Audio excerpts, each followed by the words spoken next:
All right, let's just get right into it. We've all played hide and seek, right? You remember that feeling? Holding your breath, heart pounding, tucked away in what you hope is the perfect spot. It's such a universal childhood memory. But today, we're going to look at what happens when that game goes wrong. When someone you didn't invite decides to play, and hiding suddenly isn't a game anymore. It's about survival.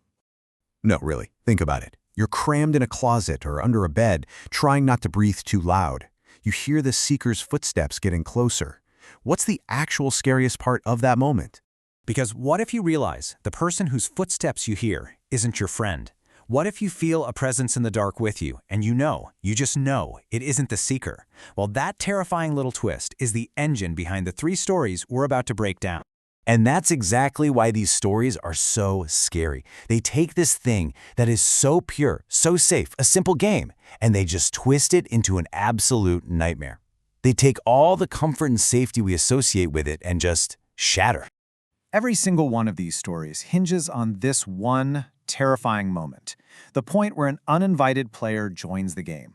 It's that first little sign that something is terribly wrong, that the kids are not in control anymore. And it happens in some really subtle, creepy ways. So, get this. In our first story, the narrator's hiding under a bed. His friend Chris, who's it, walks into the room, looks around, and then leaves. But later, Chris swears he heard someone else breathing in that room. He thought the narrator had somehow snuck past him and gone upstairs. So, if our narrator was under the bed, who was Chris hearing? Okay, then we've got a game happening right at the edge of some dark woods. The narrator's hiding, and he hears footsteps, crunching on leaves, getting closer. He assumes it's his friend Jason.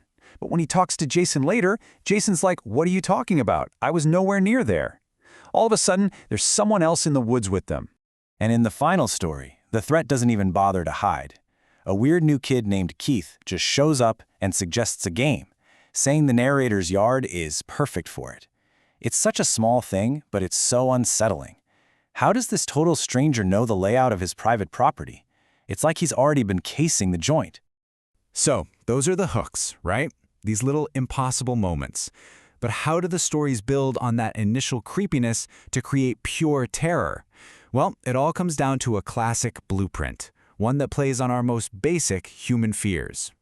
We can actually break it down into 3 key ingredients you'll see in all of these stories. Using sound as a weapon, the fear of an unseen threat, and maybe the most disturbing of all, the uncanny human.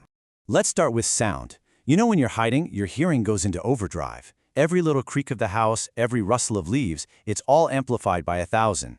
These stories weaponize that, using sound to let our own imaginations create the monster, and what we imagine is always worse. I mean, listen to this detail from that first story. The friends are hiding upstairs, dead silent, and they hear this sound from another room, a slow, dragging noise. It's so specific, so visceral. Your mind just floods with horrible possibilities of what could be making that sound. Next up is the unseen threat. This is all about paranoia. It's when something small, something impossible, changes in a place you know, like the back of your hand. It's that gut punch feeling that confirms you are absolutely not alone. And here it is. This is the moment in that home invasion story where everything changes. This is the proof. A house settling doesn't close a door. Their imagination isn't just running wild. That one detail confirms their absolute worst fear. Someone is in the house with them, right now. And finally, the uncanny human.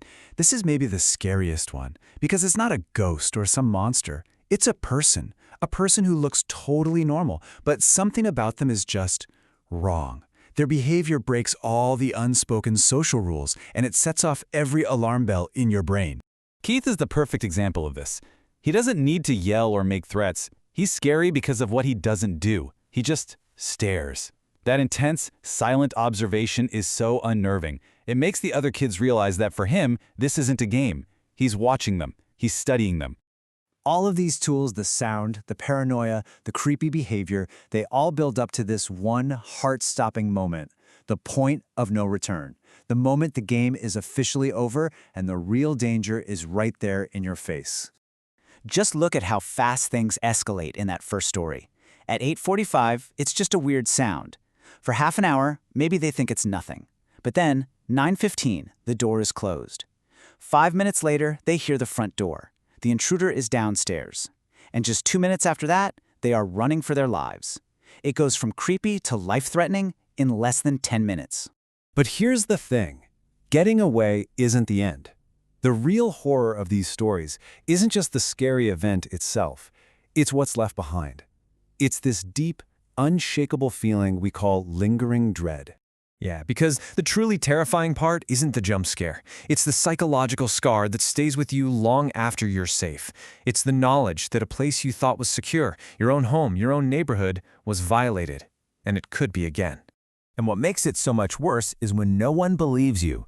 The police come, they find nothing, and they tell you it was just the house settling or your imagination running wild. That doesn't make you feel better. It just makes you feel alone with this horrible secret that you know is real. This quote from The Story in the Woods just says it all, doesn't it? The game is long over, but the sounds are stuck in his head on a loop. And because they never found out who was out there, that mystery just festers into this permanent paranoia. And this is the question that haunts the narrator from the story about Keith. After Keith is caught scratching at his window, he just vanishes. The horror isn't just the scratching, it's the unknown. What was his endgame? What was he about to do? That what if is a special kind of terror. So when you boil it all down, these stories work because they tap into a fear that is way deeper than just a monster in the dark. It's the fear of having your safest spaces corrupted. They take the innocence of a childhood game and twist it into a brutal lesson. Even when you think you're safe, you might not be. Which really just leaves us with one final, pretty unsettling thought. The next time you're playing a game, or you're home alone and you hear a strange noise, how can you ever be 100% sure that you're the only one playing?